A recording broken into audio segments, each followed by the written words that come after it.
Éric Trompier, association APPSA, président. C'est un grand plaisir d'avoir reçu pendant ces 2 jours une cinquantaine de participants à notre séminaire annuel d'échange et de partage autour de la viculture, de ses règles et de ses besoins.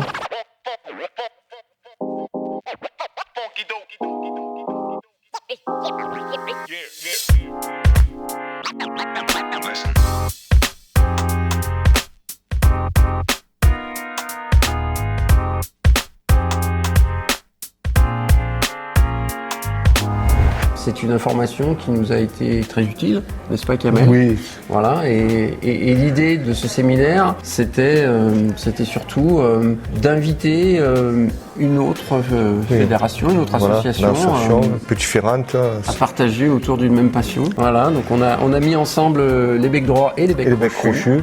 Comme quoi, hein, on reste toujours sur des histoires de plumes. Exactement.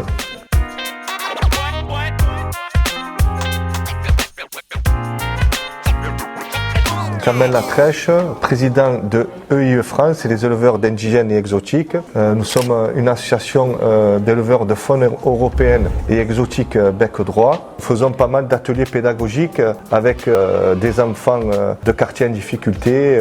Nous informons aussi les éleveurs sur la réglementation en vigueur. On fait des plantations de haies, d'arbres, pose de nichoirs, pose d'hôtels à insectes, etc. La transmission d'une passion. Voilà, la transmission d'une passion plus jeune. On va dire la chose suivante, c'est que tout éleveur a des espèces de prédilection qu'il connaît parfaitement, mais comme on le sait tout un chacun, la classe Aves est immense, avec de très très très nombreuses espèces. Et on ne peut pas tout savoir sur tout.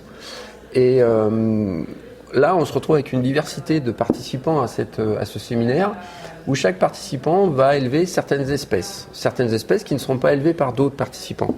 Et au cours de ces séminaires, l'idée, justement, c'est au travers de présentations faites par des spécialistes, d'associer une notion de partage et d'ouverture pour, justement, présenter des espèces qui ne sont pas connues à d'autres et réciproquement.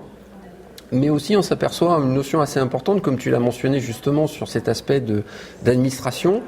Peu d'éleveurs, voire pas tous les éleveurs, appréhendent de manière globale les exigences de l'administration, des règles de l'administration et du cadre légal dans lequel un élevage se doit d'être tenu. Exactement. Voilà, et l'importance de ton association justement pour aider ces différents éleveurs. Peut-être que tu peux en toucher 2 mots à ce niveau-là. Donc effectivement, c'est vrai que les éleveurs de faune européenne ont des petites lacunes concernant la réglementation. Ils ont besoin d'aide, ils ont besoin qu'on les dirige, parce que la réglementation aussi est un peu compliquée, c'est assez complexe, etc.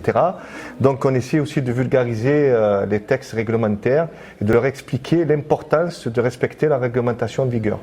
L'idée, c'est de faire aussi passer et de faire comprendre que l'idée du pour vivre heureux vivant caché est une fausse idée, est une mauvaise idée. Entièrement d'accord.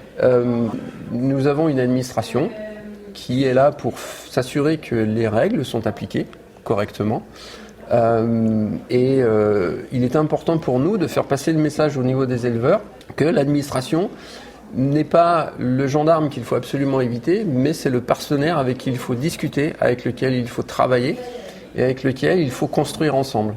Et c'est ensemble, en construisant avec l'administration, au travers des élevages, qu'on arrivera justement à créer ce climat de confiance et de mettre à bas cette cette notion de défiance, bien Exactement. souvent, vis-à-vis des éleveurs qui sont souvent perçus comme des trafiquants, alors que ce n'est pas le cas.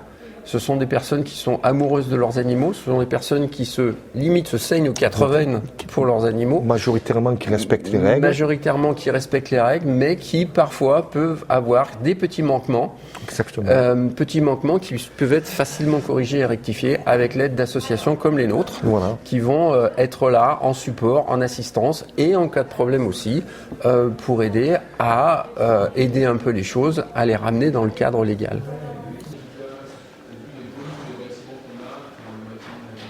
C'est vrai que notre association avait une grosse partie élevage de loisirs et récréatifs et on a une autre partie qui va être élevage de conservation. Donc on travaille avec plusieurs associations, dont l'association de Laurent Fontaine, l'association d'Éric. Donc oui, notre association, elle va de plus en plus démocratiser l'élevage de conservation, dont une espèce qui est le verdier du Vietnam. Et d'avoir vraiment de remplir la généalogie, car ça va permettre d'avoir un élevage, une diversité génétique de cette espèce. Et si demain elle est en voie de disparition, c'est une espèce endémique du région du Vietnam, donc elle peut être très vite fragilisée. Donc il est important d'avoir un groupe d'éleveurs, de travailler avec, de maintenir des règles et après par la suite de participer, pourquoi pas, à des renforcements de population dans leur milieu naturel. Donc nous les éleveurs, je pense qu'on est indispensable à la protection des espèces et de la biodiversité. En somme, mettre en place des bonnes pratiques d'élevage. Voilà, c'est ça. Dans un cadre structuré qui permet de faire en sorte qu'une passion et un loisir restent une passion et un loisir, tout en apportant cette dimension supplémentaire, de fait, qui est un aspect conservatoire des différentes sources au sein des élevages. Voilà, c'est ça. Donc, on ne peut pas différencier ni dissocier cette notion de loisir, cette notion d'aviculture, de cet aspect conservatoire. Parce que les gens qui vont avoir des oiseaux pour leur propre loisir, bien sûr, premièrement parlant, sont aussi des personnes qui vont faire naître, développer et élever en captivité des espèces qui vont être elles-mêmes en danger critique d'extinction, voire en voie de disparition dans leur milieu naturel. Exactement. Donc c'est maintenir une sorte de banque génétique qui, le cas échéant, pourrait permettre, si ces espèces venaient à disparaître de leur milieu naturel, de repartir et de participer à l'établissement de programmes, soit très compliqués, très longs et très difficiles, mais au moins d'avoir une base et une souche qui permettent de développer quelque chose.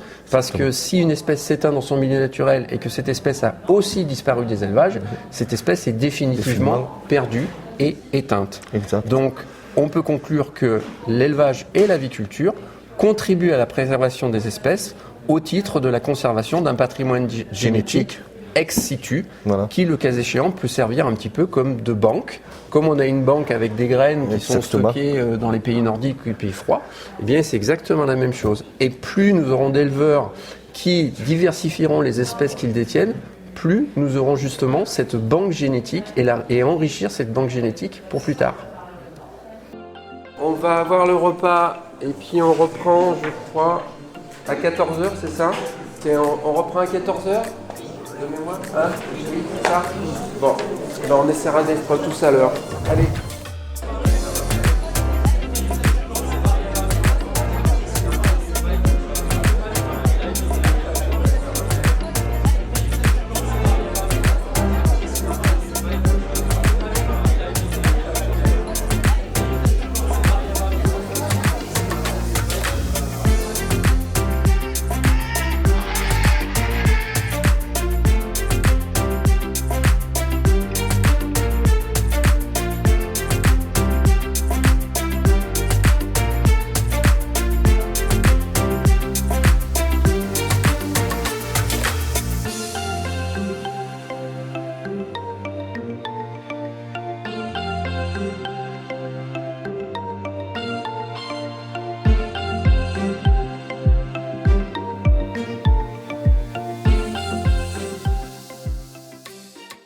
Ce séminaire, ça permet aux éleveurs d'avoir une attestation d'heures théoriques qui est obligatoire pour leur demande de certificat de capacité.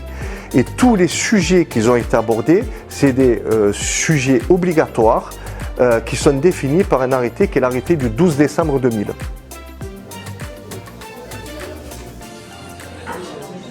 Et ben, c'est super sympa de pouvoir partager avec d'autres passionnés du même monde, tout ce qui est pour les oiseaux.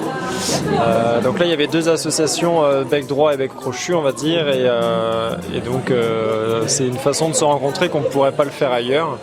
Et surtout ici, dans le domaine de Crécy, c'est super sympa de voir des grandes volières et des oiseaux évoluer au mieux là où ils peuvent avoir un peu de place, quoi. Bah, vraiment très intéressant, très enrichissant. Je pense que ça m'aidera pas mal, moi, par exemple, pour le montage de mon certificat de capacité. Très convivial aussi, j'ai rencontré des personnes vraiment sympas et retrouvé des personnes aussi super sympas. C'est la première fois que j'en fais un et ça me plaît beaucoup. J'en referai.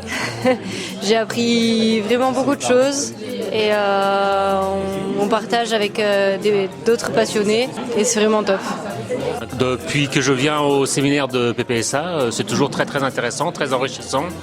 On apprend des choses à chaque fois, on permet de rencontrer aussi des gens, de partager des informations, des anecdotes et puis c'est toujours dans une bonne ambiance, une bonne humeur. Là on a eu plusieurs sujets, l'incubation qui est toujours super intéressant.